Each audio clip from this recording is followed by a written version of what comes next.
What's up and welcome to the Sixers Break Room. Man, I got to tell you guys, I'm so appreciative for all the love you guys have been showing me in the comments, man, telling me that you love the content, you're enjoying it, you want more of it, and I'm going to keep bringing it to you guys. And it's not even just Sixers fans, even the Celtics fans show me mad love in the comments when I broke down the Celtics Mavs tape, and or rather the Celtics Nuggets tape, and I'm going to keep on breaking down tape for you guys. In today's video, we're going to be breaking down last night's action between the Philadelphia 76ers and the Los Angeles Lakers. For whatever reason, my camera's not working, but I still want to bring you guys that content. Now, in this first clip that I want to break down, you get this little Chicago action, meaning you're going to have a ball screen, an off-ball screen between Toby and James, and then a dribble handoff with Joe and James. Now, what this pin down screen does already has James Harden's defender having to work through a screen and then having to fight through a second screen. So he's already going to be late to his responsibilities of on-ball defense when guarding the dribble handoff. That's going to put the big, who I believe is Dwight Howard right here, that's going to put additional stress on him because he already has to react even earlier to the fact that this on-ball defender is not going to be where he needs to be. So as you can see, he's already in this trail position, which means he's already beat, and Dwight Howard sees this, and he knows that he has to step up early. However, you're going to see here, he doesn't. Right? This is some bad defense from Dwight Howard. Dwight Howard's job right now is to step up and stop the ball and trust that Carmelo Anthony is going to be able to help on the roll. You force a kick out to Toby, and you'd rather give up a long shot than a layup, right? Like, I would rather take my chances on a guy hitting a 24-foot jump shot than Joel Embiid or James Harden getting a wide open layup, and that's exactly what happens here, right? Dwight Howard doesn't step up. James Harden sees the lane, and Dwight Howard, he watches tape. He knows that when he steps up in this situation, you get an alley-oop over the top. He wants to save his pride. He doesn't want to get the lob thrown on him, so he sticks to Joe, and James Harden is just going to take this layup. Easy peasy. In this next clip here, one of the things that I really like about James Harden, like a lot of people kind of criticize his isolation basketball. Some people feel like he's kind of a ball hog or takes too many shots, but I think that James Harden actually tries to make the right play. It just so happened for a lot of his career, the right play was him going one-on-one. But like you'll see here as I play this, right now they're like, yo, we got to get the ball out of his hands. Like, let's blitz James Harden, right? This pick and roll between James Harden and Joel Embiid is damn near unstoppable. Let's blitz him. Let's get the ball out of his hands, and we'll take our chances elsewhere. And rather than trying to force it, once James Harden gets blitzed here, gets doubled, and he picks up his dribble, he's not looking to force it, right? Like he could have forced it to Joel Embiid there. He didn't have to pick up his dribble. He could have tried to dribble through and split the double team, but he doesn't. He's just going to take what the defense gives him. He's going to swing it to George Niang, and on that quick reversal, if Augustine doesn't drop in right away, Niang knows that he has James Harden wide open, right? That puts Augustine in a really tough spot. So you get the quick reversal. He knows right away, I'm just going to throw it into Joel Embiid because he's got a little guy in help and the guy's late in help. That's an easy 2 points. Now, this next clip here, I mean, there's not really too much to break down, but I do want to talk about defense, pick and roll defense this far away from the basket, right? So as I've said in previous videos, I've said it a lot. I'm going to keep saying it for new viewers. Your typical pick and roll defense in the NBA looks like this. The guy guarding the ball is going to go over the top, right? He's going to go over the top because if you go under the screen, you're pretty much allowing the guy to have a wide open jump shot. And in the NBA, just about every guard can hit an open jump shot, especially a guy like James Harden. So you're going to go over the screen, and then you're going to have the big in drop coverage. He's in drop coverage because they're not really too concerned about mid-range pull-ups. Guys can hit them, but they're, according to the analytics, are like the least efficient shot. Like, it's the shot that nobody in the NBA really cares to take. They're going to try to take away layups and threes.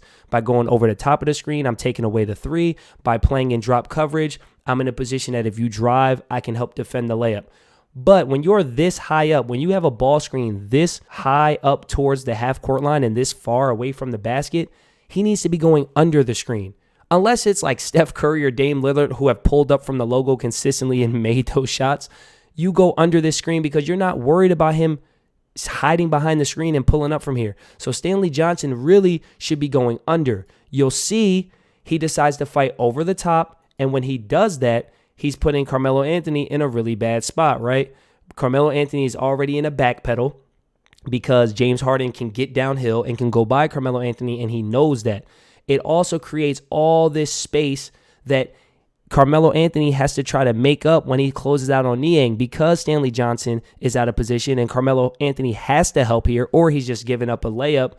Niang sees this. He's going to fade out, right? Little pick and pop action. And now look at this closeout for Carmelo Anthony. When Carmelo Anthony was 27 years old, he wasn't getting to this closeout, let alone at 37 or however old he is now. That's not a knock on him. It is what it is. You get a wide open three at the top of the key. Bang. One of my favorite developments this season as a Sixers fan is the emergence of Tyrese Maxey. Tyrese Maxey, he showed signs last year that he could be a really good player as a rookie, and now in his second year, he's arguably the most improved player in the NBA. One of the things that I love about Tyrese Maxey's game is his ability to distribute the ball. He's not a natural point guard, but not having Ben Simmons to start the year or James Harden, it forced Tyrese Maxey to move to the one and learn to play that role, which is just going to expand his game and make him better. But I love that coming off of this screen, everybody knows Maxey can hit this shot. You got Gabriel, who's caught looking. You got Russ, who was caught ball watching prior to the dribble. And now Furkan Korkmaz, a guy that I absolutely love, that I hope we see more of. He knows if my guy's not looking, I'm going back door. Tyrese Maxey is a willing passer. So even though he has a pretty decent shot, he sees Furkan right underneath, and that's an easy layup. This next play here, not a ton of X's and O's that I want to highlight.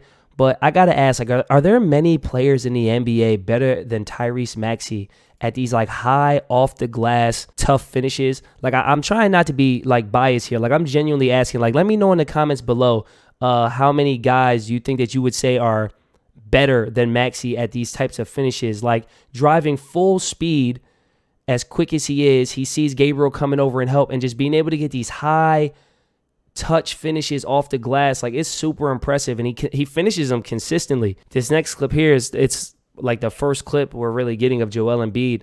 I am probably in the minority here. I would hope not, but I really don't think Joel Embiid played a really good game last night. I know he had 30 and 10 and 3 blocks, but that's just a credit to how good Joel Embiid is. Joel Embiid is so good that on a bad night, he can still get you 30 and 10. But I know he was laboring with the bag. He just seemed out of it. His body language just seemed out of it.